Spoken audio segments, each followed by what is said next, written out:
Okay, so I noticed a lot of you have been watching my last Addi tutorial where I show you how to make the ski mask. So a lot of the principles in this video are the same as that one.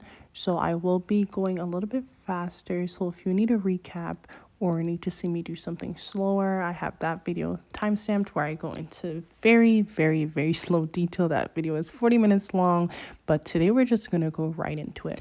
Okay, so you're going to need a pretty generous ball of scrap yarn. You'll need to have 2 of these, a crochet hook, any size ranging from 4 to 5 will work. A weight for yarn, I like to use Karen Simply Soft just because it's really nice and smooth. Like always, you'll need scissors, and this is totally optional, but a drill with an attachment to crank your Addi machine, and obviously last but not least, you'll need your Addi. So it's also a really good practice to turn your counter down to 0 and crank your machine so the first black needle is slightly to the right of the yarn chamber right over here. So once you've done that, next you want to take your waste yarn and you want to hook it in front of that first black needle right there. And from here we're going to cast on. So the pattern is behind and front, behind and front. So go behind that next black needle and in front of the next one. Then you're going to have a white needle. You want to go behind that one. All the rest of the needles now will be white. So then you're going to go in front of the next one, then behind, in front, behind, in front, behind, in front. And like I said again, I go into this a lot slower if you need it in my ski mask tutorial, but it is pretty straightforward. Make sure to take your time on this. Don't get frustrated. It is pretty simple to do, but even I mess up sometimes. So when you get to the end, you should always be ending behind the very last white needle. Then you just want to go ahead and open the yarn chamber and drop the yarn into that little hole there and close it. Okay, so from here, this will take a little bit of getting to know your machine and preference, but basically you're just gonna crank your machine and make a bunch of rows with your waste yarn. You can see me struggling because I usually don't use the machine this way, but just for the purposes of the video, I need this bird's eye view, so that's how I'm doing it. But you can see with time, I pick it up and it gets easier, but sometimes the machine still moves. You may have an attachment you can tie it to a table. I just never care to do that. You also want to make sure your scrap yarn is well untangled because you don't want to run into what just happened to me there, which is untangling it while you're trying to cast on these rows. Also, when you're casting on your waste yarn, you want to make sure you have enough yarn. And by that, I mean enough yarn to go around and make a full row so you make it back to the first black needle. So you can see here, I'm going to try to test it again. And the length of the waste yarn now doesn't even complete that circle, meaning it wouldn't make it back to this black needle again. So we're just going to drop that in the center and get started with our project. You definitely don't want to have less than 3 rounds of waste yarn. Your best bet is to go 5 and up. So like I said, it's a great practice to just reset your yarn counter, and you really need to do that for this step. So now you want to take the color that you're actually using, and we want to leave a few meters of this color in the center of the machine. Basically, we're going to be using this yarn to complete the project and basically assemble it all together, and you'll see that afterwards. So you just want to hook this in front of the first black needle because that's always our starting point. Open the yarn chamber, put in the yarn and close it. And then you're just going to start cranking just as you did with the waste yarn. I'm going to speed this up here because nothing really changes, and it's really satisfying to see this go fast. So basically, when you did put in that first color, the waste yarn did cross with the new color. You can also see me interchanging between my hands and the drill because it is kind of painful when you don't take breaks. And I really wanted to get this done, but beware, it still is kind of painful while you're using the drill, and it isn't that much faster. It's just a different method to alternate. So if you don't have one, don't worry, you are not missing out. So here we've made it to 75 rows. And then once you make it there, you also want to leave another long tail. You don't need it as long as the first one, but you do need it to be significantly long.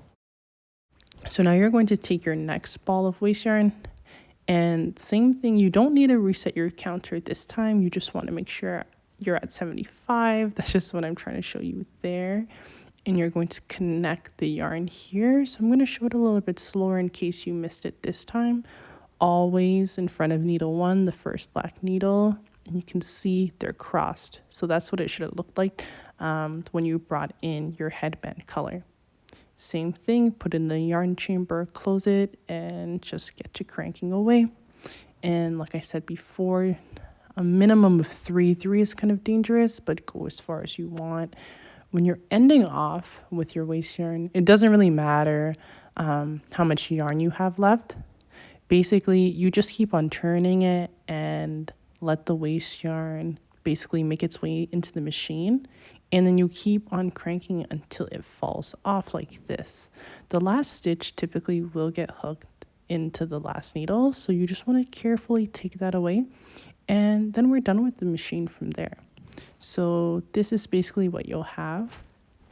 And now at this point, you want to go ahead and find those long tails of yarn that we left in the center of the machine in the color of the headband. So you might have to fish for them a little bit, but typically they're going to be sitting in the top corner, like over here.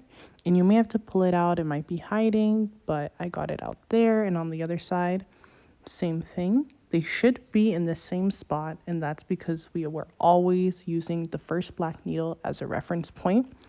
So now you can see why we have these tails. And this is where the crochet comes in. So you want to go ahead and grab your crochet hook, and we are going to close off these open circles at the ends using single crochet. So you can see that the purple loops are part of the headband and the white loops are the waste yarn. So there's going to be a corner here of 3 loops of purple. So you want to get your crochet hook under the first one, the second one, and the third one is directly across from the first one like that. So you can see here I have 3 loops on my hook. You're going to take that piece of yarn that we found before, yarn over and pull through all 3, but that was kind of fast, so I'll show it again. You're going to yarn over and pull through all 3 of those loops. And don't worry, I'll show you exactly what this looks like on the opposite side.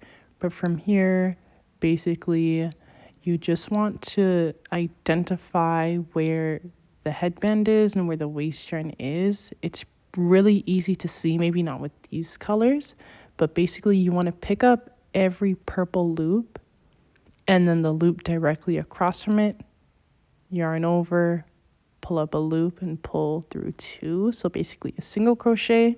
So let's slow that down a little bit. You want to pick up that first purple loop, the next one directly across from it, yarn over, pull through 2, yarn over, pull through 2, single crochet, same thing. And then you just want to single crochet all the way down until you have 3 stitches left, and then we run into that same sequence we had at the beginning. So I'll go over that again, but for now just pick up the loops that are directly across from each other and single crochet them together. Okay, so now we're making it to that corner again, and basically when you have 3 left, it is just slightly different. So you want to go into that first one, then that one in the corner, and then the third one is directly across from the first one. Then you're going to yarn over, pull through all 3, and then pull through, and then we're going to end it off with a chain 1. Pretty simple there, and then you're done. And next, all you need to do is pull off the waist yarn. Depending on which side you're working on, this can be really easy or really difficult to do. Like I said in the beginning, you want to make sure that you wrap up your waist yarn nicely so when you use it again, it's not all tangled and it doesn't give you any fuss when you're trying to use it to cast on. So I just basically wrap mine up into a cute little ball like so. And yeah, we're done with that. And then you just want to do the same exact thing on the next side. So you want to find that tail again and just single crochet all of those loops together. I didn't show you again, but I am showing that one of these sides will likely be problematic. It just seems whenever I go to record, things that never happened to me always happen, but I like to leave it in just in case this happens to you.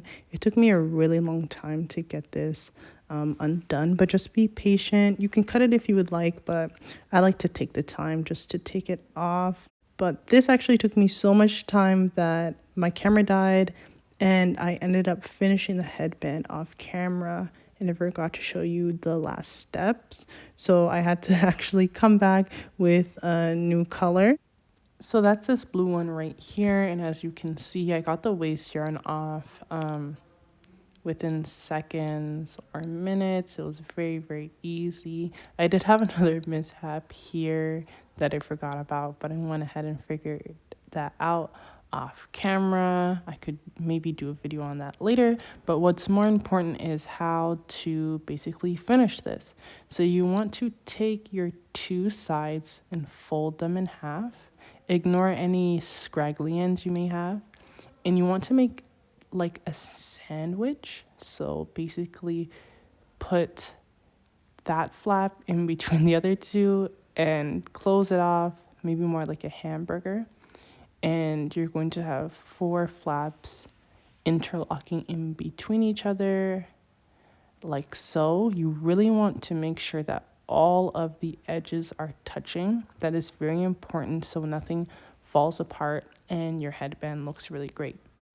So basically you have those 2 long ends again. We keep on revisiting these. So pick whichever one you like, whatever feels more comfortable to you. I'm picking this one on the inside here. Then you're going to take your crochet hook and pierce it through all 4 of these flaps. That is very important that it pierces through all 4 of them. So here's the first one.